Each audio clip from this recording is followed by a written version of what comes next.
May 12th, 2020. It's a Tuesday. Good morning, folks. Um, Here's where I'm at. On Shaky Cam here, I've got a tripod on the way, so that'll be nice. And today is day 3 of meditation. I found this guided meditation. It's about focusing on your breath, letting go of thoughts. So, third day in a row of that. It's good. That's real good. Yesterday, 20 minutes of yoga. The yoga I'm doing is Diamond Dallas Page has what he calls DDPY. It was called DDP Yoga, and before that, I think it was called YRG Yoga. Yoga Real Guys. Yeah, I think so. Anyhow, and no Beat Saber yesterday. My right shoulder is jacked up. It is. So here's what happened with my right shoulder. When I was much heavier, when I was 550, it was very hard to get up and down. And so just from a seated position. So I was sitting on the side of my bed. There's like a desk here, and I pushed off to get up, and it just popped, right? And this was, 2.5 years ago. And then, I took it easy for a while, and it mostly went away. So I mostly didn't have that problem when I was lifting last summer. But then, 2 months back. So a lot of times when I lay down, I lay on my side, and I'm supporting myself on my elbow. And I just noticed it just started hurting. And then also, if I hold my arm out on a desk with a mouse like this, then it'll give me issues. So I've got a second desk here next to me that comes out to my side, so my arm is resting on it.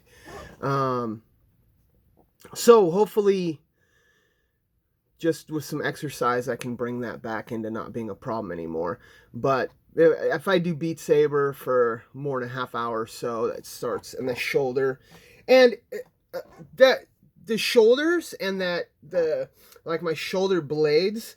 When I first started exercising, my first walk, oh Jesus, dude, my first walk was less than a half a block, right? This was 2.5 years ago, something like that. And just when I got back, dude, my shoulder blades just hurt like crazy. I don't know what the mechanism behind that is, what's going on with physiologically, that from walking, the shoulders and shoulder blades are what hurt. So, dude, I am dying to lift some weights again, but I am not going anywhere near a gym. Okay, social anxiety part aside, until they have a better plan on COVID, right? I understand that people want to go back and forth on it, but here's the two things that make me say, hey, let me just go ahead and play it safe. 2-week incubation, right? Meaning 2 weeks that you can be passing that shit around before you even know if you're sick, right? And the comorbidities. You know what's killing people? Obese people. It's killing obese people and people with shitty lungs. So, yeah, I'm not going back to it. There's no social distancing at that gym. Dude, we were packed on top of each other like kittens. And that was half the reason that I went boom, because every day I'm just like, fuck. Now I hit it pretty good, right? But I'm just like, Jesus Christ, people on top of me everywhere. Right? I'm going to pass. So I'm going to start working on building a home gym for myself. And I'm probably going to start with lat pull down. Because I think I can get that made. I don't think I have to order it. I think I just need to get some cabling and some bars and some tapey stuff, and I think I can just make it. My cousin, he does fabrication. My ex nephew-in-law, he does fabrication. So, and I think it's called lat pull downs. No, not lat pull downs. It's one where it's kind of like a chin up. Like you grab the bar and you're going just straight down like that, and it just hits your back, because back is by far my favorite lifts. One, I can always put up more weight. Like on backs, I could almost keep up with Trevor on that particular muscle, and then we go to arms and it's not even close. But for backs, okay. And dude, after a good back workout, like when you really put it to it and you're laying there in bed at night and it's almost kind of sore, just by like flexing your back muscles, you can almost like give yourself a back massage. It is a fascinating feeling, and I just like the feeling of having that strength through my back. So that's where I'm going to start, I think, building that. And here's a question. Bowflex. Okay, I hear a lot of people talk shit on Bowflex, but I can't help but wonder if they're just like being snobby about free weights and stuff. I've thought pretty seriously about getting a Bowflex because it's like an all-in-one deal. So let me know if you have an opinion on Bowflex. And this morning, okay, so here's what I did. Yesterday, ketosis measured at 0.4 because I had 2 shots of vodka the night before. So what did I do that day is 2 tablespoons of MCT oil. It's my understanding that MCT oil is one of the fastest digested fats. Ketones were back up to 1.0. And that morning I also had some of this soup. So I made the soup. I've been doing a lot of soups because soups, you get a lot of liquid.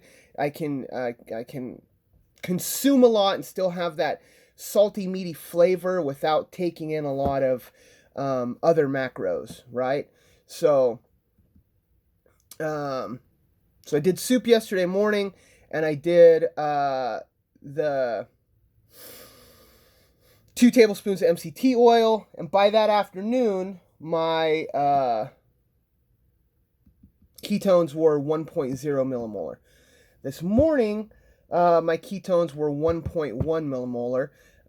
And so for breakfast, I'm having green tea with just 1 shot of, or one tablespoon rather of MCT oil in it. And I blend that up. So again, from my understanding, when you blend and really blend your caffeinated liquid with oil, the caffeine binds to the oil, and the oil is it takes longer to digest, so it slows down the caffeine absorption. So anybody who's followed my Instagram knows that the panic attack shit has been real, and I'm not trying to rush back into that. And I believe that the thing that set off that whole chain of events was that morning on Instagram. And I'm starting to lose it, and I'm sitting in my car, and I'm just crying. I'm like, what the fuck am I doing? I'm going back in there. And that morning, I made coffee in the dark. It was instant coffee. And I poured it straight from the jar. So, like, it must have been a massive amount of caffeine that I had that morning. Because as I'm lifting, I could feel my heart just ka-ka-ka-ka-ka-ka-ka-ka-ka-ka. And then after that, it was just this roller coaster of physical symptom panic attack shit, and that went on for months. So easing back into the caffeine. I might never reintroduce coffee. I don't know. I love coffee. That's one of the things I liked about keto. That butter coffee is absolutely delicious. But if you've gone through a panic attack, you're like, you will do whatever you need to do to steer clear of that. So, anyhow, I think that's where we're at this morning. Count those wins, folks. Count those wins. When you start building up habits, don't forget, just because it's a habit, just because you've done it every day, doesn't mean that it's not still a win. Count your wins. That'll keep you in the game, at least from my experience. Thanks a bunch, guys.